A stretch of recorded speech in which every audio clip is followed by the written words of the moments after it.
Ações do Banco do Brasil, oportunidade ou um risco? Essa grande pergunta que fica agora para o mercado e para os investidores. E nós vamos falar sobre tudo isso. O que aconteceu? Por que as ações do Banco do Brasil chegaram a cair quase 20% aí nos últimos dias, sendo que em um único dia, o dia que divulgou os resultados, caiu 13%, Enfim, não acontecia isso com o Banco do Brasil, eu nem lembro quando aconteceu isso, tá? Talvez em 2020, na época da pandemia. Mas Banco do Brasil é risco ou é oportunidade? Você vai sair desse vídeo aqui, com uma conclusão e eu também vou te falar a minha própria conclusão. Mas vamos juntos entender o que está acontecendo. A gente vai olhar o relatório dos investidores, vamos entrar junto aqui nos indicadores fundamentalistas para a gente entender como é que está a situação atual do Banco do Brasil. Bom, vamos dar uma olhada nos resultados, Mas de antemão a gente já viu uma matéria da Exame aqui falando o seguinte: Banco do Brasil decepciona. O lucro caiu 20,7% e frustrou o mercado no primeiro trimestre. Bom, o Banco do Brasil, ele reportou um lucro líquido ajustado de 7,3 bilhões de reais aí no primeiro trimestre de 2025. Tivemos então uma queda de 20,7% na comparação anual. O resultado ficou inclusive abaixo das projeções do mercado, tá? O consenso da Bloomberg, por exemplo, esperava aí um lucro de 9,10 bilhões de reais, enquanto o BTG Pactual e o Itaú BBA projetavam 9,6 bilhões de reais e 9 bilhões de reais respectivamente. Então veio muito abaixo, realmente, 7,3 bilhões de reais, Bom, e é o primeiro recuo após 16 trimestres consecutivos de crescimento anual do banco. Vamos entender então agora o que aconteceu. Bom, vamos fazer o comparativo aqui do primeiro trimestre de 2024 com o primeiro trimestre de 2025, para a gente ser mais justo. Sempre você compare o primeiro trimestre de 2024 com o primeiro trimestre de 2025, o segundo trimestre de 2024 com o segundo trimestre de 2025, tá? Sempre o mesmo período. Então olha aqui, ó. No primeiro trimestre de 2024, nós tivemos um lucro líquido ajustado de 9,3 bilhões de reais, tá? Agora tivemos uma queda grande realmente para 7,3 bilhões de reais, Agora vamos entender aqui quais linhas realmente afetaram muito aqui o Banco do Brasil.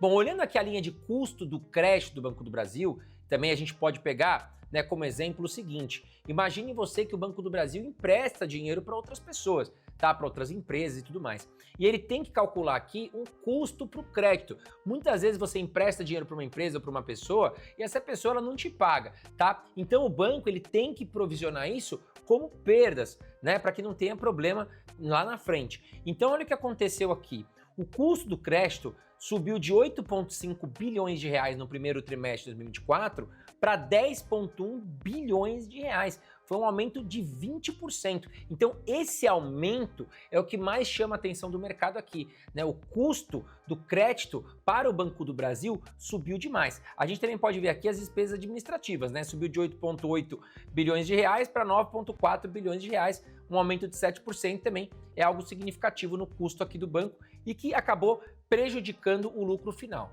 Bom, e aí o que aconteceu? Nós tivemos aí uma mudança na regulamentação brasileira, tá? Que afetou demais o lucro do Banco do Brasil, porque a gente tem que entender que a gente está falando de contabilidade, tá? Então tem projeções futuras de lucro, tem projeções futuras de custos, tá? E essa resolução, a 4966 do Banco Central, endureceu e prejudicou demais o resultado do Banco do Brasil. Ela foi publicada em novembro de 2021, só que agora que os efeitos começaram a ser mais sentidos, agora em 2025, tá? E isso mudou a forma como os bancos devem contabilizar os juros que esperam receber dos seus empréstimos. E aí eu vou te explicar de uma forma mais simples, tá? Imagina que um banco empresta dinheiro para uma pessoa e ela espera receber de volta com juros, tá?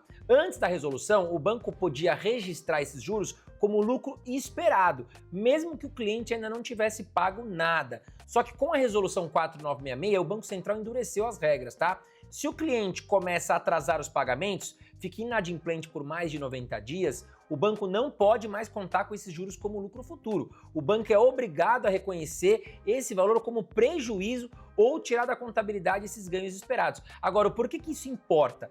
Isso torna a contabilidade mais conservadora e transparente, o que é bom para a estabilidade do sistema financeiro.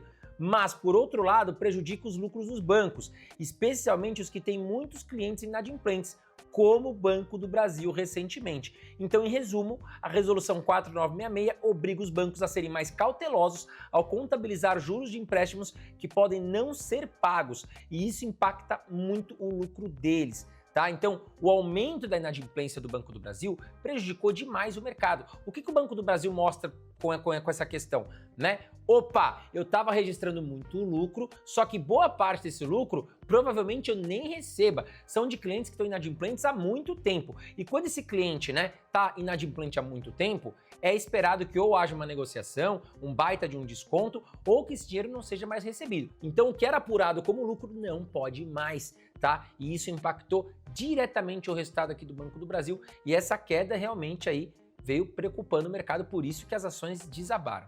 Mas vamos dar uma olhada então agora nos indicadores fundamentalistas. Hoje, no momento que eu gravo, as ações código BBAS3 do Banco do Brasil estão custando aí R$ 24,00 aproximadamente, tá? O seu PL, que é o preço sobre lucro, está em 6,43. Muito bom. É um indicador de valuation, né? O que indica o preço sobre o lucro aqui, o PL, né? Caso você invista hoje no Banco do Brasil, com PL em 6,43, significa o seguinte: caso a empresa, o Banco do Brasil no caso, repita o lucro do passado para o futuro, em cerca de 6 anos você recupera 100% do seu dinheiro, tá? Todo o seu investimento via lucro. Bom, 6,43 é um belíssimo de um PL, mostra que a empresa está barata.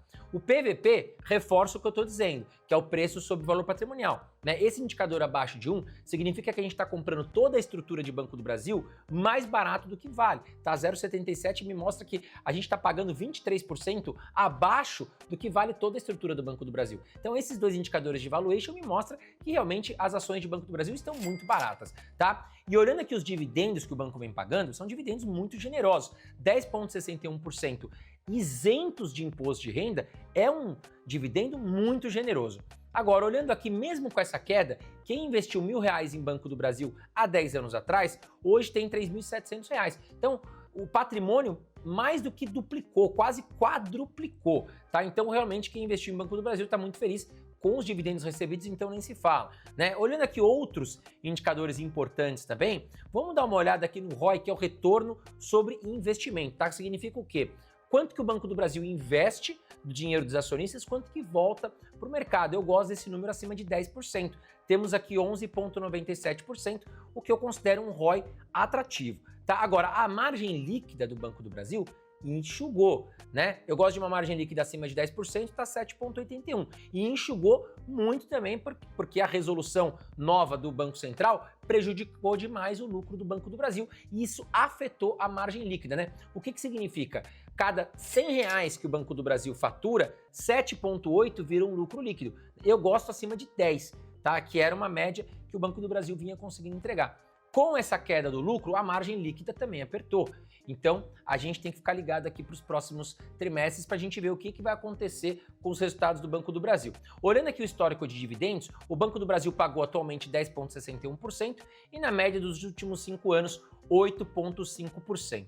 E aí eu separei aqui, né, dentro do site Investidor 10 tem uma ferramenta muito legal que é a comparação dos indicadores, para a gente fazer aqui, né, um comparativo com os principais bancos. Coloquei o Itaú e o Bradesco, né? Vamos dar uma olhada aqui, peguei todas as ações ordinárias, final 3. O PL, que eu já expliquei para vocês o que é, hoje nós temos 8,6 para o Itaú, 7,65 para o Bradesco e o Banco do Brasil com 6,4. Realmente o Banco do Brasil é o mais barato, segundo o PL. O PVP, o Itaú está com 1,79, o Bradesco 0,84 e o Banco do Brasil 0,77. O Banco do Brasil leva a melhor como o banco mais barato via o seu valor patrimonial. Dividend Yield, o Banco do Brasil também se destaca como o maior pagador, 10,61% contra 9% do Bradesco e quase 8% do Itaú. Os três bancos pagando muito bons dividendos, né? Margem líquida, o Itaú leva a melhor porque consegue obter mais lucro, consegue ter uma maior margem também financeira, 11,84, conta 8,49 do Bradesco e 7,81 do Banco do Brasil, que realmente foi muito afetado agora no seu último resultado. Bom, o ROI também já expliquei para vocês o que é, o Itaú também muito eficiente, também levou a melhor com 20,77% contra quase 11% de Bradesco e Banco do Brasil 11,97%, né? E aí eu fui buscar também as principais casas do mercado hoje qual é o preço-alvo, né, para o Banco do Brasil. E a média das projeções dos analistas aponta um preço-alvo de R$ 32,90, né? Então, a gente entende que hoje o valor é R$ 24,00, tem aí uma boa margem, segundo as casas, né, os especialistas, os analistas, colocam aqui com uma possível boa valorização ainda de Banco do Brasil. Então, na minha opinião, é muito cedo para a gente tomar uma decisão se é oportunidade ou se é um grande risco. Eu olhando agora, eu entendo que o Banco do Brasil é um belíssimo de um banco.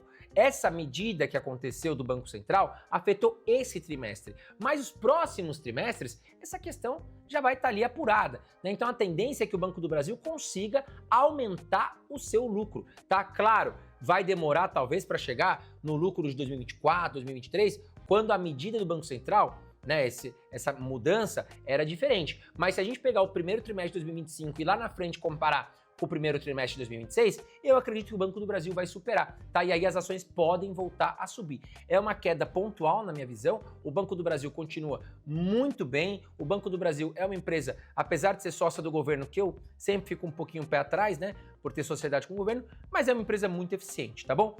Aproveitar que a gente está falando aqui das ações do Banco do Brasil, já vou aproveitar para te dar uma dica e responder também uma dúvida, né? Muitas pessoas me perguntando, André, mas e aí, eu preciso declarar as minhas ações, eu preciso declarar meus fundos imobiliários, meus investimentos? Sim, você precisa. E olha lá, hein, tá acabando o prazo, tá? Vai até dia 31 de maio, né? Então você precisa declarar os seus investimentos dentro desse período, tá? Senão você pode ter grandes problemas.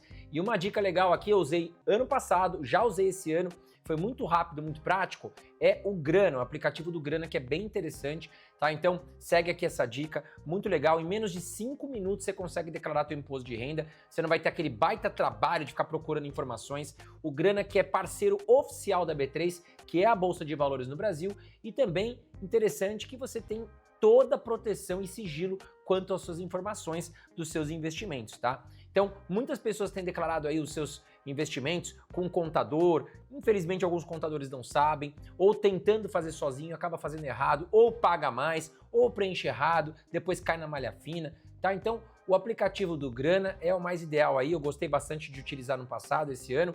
Eu vou deixar aqui para você o QR Code, aqui embaixo também tem o link para você baixar o aplicativo, tá? E detalhe, utilizando o cupom MESTRE, você ainda ganha um baita de um desconto aí na contratação do plano Mais Grana, tá? Vale muito a pena, você não vai ter dor de cabeça, vai evitar problema com a Receita Federal, vai evitar perder seu CPF, então vai lá, tá legal? Bom, e esse foi o vídeo de hoje, espero que você tenha gostado, tá? Até o próximo vídeo, lembrando que toda semana tenho postado aqui 3, 4 vídeos bem interessantes para você, com ações, fundos imobiliários, educação financeira, geopolítica, é isso aí. Não esquece também de apertar o botãozinho de curtir antes de sair. Um grande abraço para você e até o próximo vídeo.